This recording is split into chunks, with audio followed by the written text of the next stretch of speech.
अच्छा सर, बिस्मिल्लाहिर्रहमानिर्रहीम। Now let's move on to unitary और early method of charging depreciation.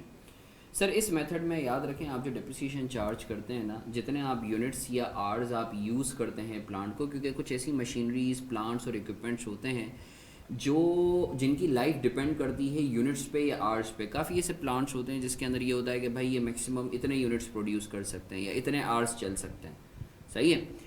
तो सर उस सिनेरियो में स्टैंडर्ड स्टेट्स के फिर आपने नंबर ऑफ़ यूनिट्स या नंबर ऑफ़ आवर्स की बेसिस पर जो है आपने डिप्रिशिएट करना है। सर उसका फार्मूला क्या है? Cost minus residual value divided bye useful life in units या इन आवर्स, जो भी दिया हो। अगर यूनिट्स में दिया हो तो यूनिट्स में कर देना, आवर्स में दिया हो तो आवर्स कर देना, multiply by number of hours slash units consumed each year या ईच पीरियड। सर पीरियड क्यों लिखा है? क्योंकि बाजू का तो हो सकता है पेपर में तुम्हें बोले कि इस क्वार्टर में कितना हुआ, या हाफ ईयर में 6 महीनों में कितना हुआ, या 1 महीने में कितना हुआ। तो सर डिपेंडिंग ऑन के जितने आपके उसने बोले हैं कि पीरियड क्या है, अगर वो साल है तो पूरा साल का लेना, अगर वो महीने का है तो महीना लेना।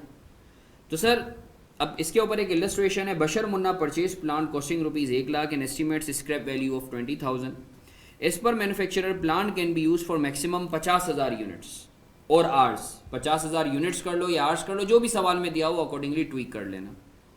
मुन्ना यूज फॉलोइंग यूनिट्स और आर्स ईच ईयर, और मुन्ने ने हर साल जो है ये यूनिट्स या आर्स यूज़ किए हैं। पहले साल में 15,000, दूसरे साल में 25,000, तीसरे साल में 10,000। अब हमें सर हर साल का डिप्रिसिएशन एक्सपेंस निकालना है। तो sir cost minus residual value divided by useful life into hours या यूनिट्स कंज्यूम। तो सर 1,00,000 माइनस 20,000 डिवाइडेड बाई 50,000, ये आपके पास फैक्टर आ गया। अब सर इस फैक्टर को आपने मल्टीप्लाई करना है। पहले साल आपने यूज़ किया है 15,000, तो आपने मल्टीप्लाई बाई 15,000 कर लेना है। कोई मुझे बताएगा सर कितना आ रहा है? कोई मुझे बताएगा सर कितना आ रहा है? आवाज़ आ रही है मेरी? सर कोई मुझे बताएगा कितना आ रहा है? Sir 1,00,000 minus 20 divided by 50 into 15। तो पहले साल आ रहा है 24,000, सही है। दूसरे साल कितना आ रहा है? 40,000।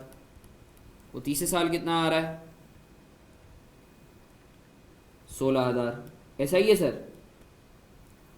आई होप सर आपको क्लियर है। और आप टोटल करोगे तो आपका जो एक्यूमुलेटेड डेप्रिसिएशन आएगा वो आपका 80,000 ही आएगा। सही है। मैं उम्मीद करता हूँ सर आपको क्लैरिटी है कि किस तरीके से यूनिटरी और आर्ली मेथड में जो है हम डिप्रिसिएशन एक्सपेंस जो है वो हर साल का कैलकुलेट करते हैं।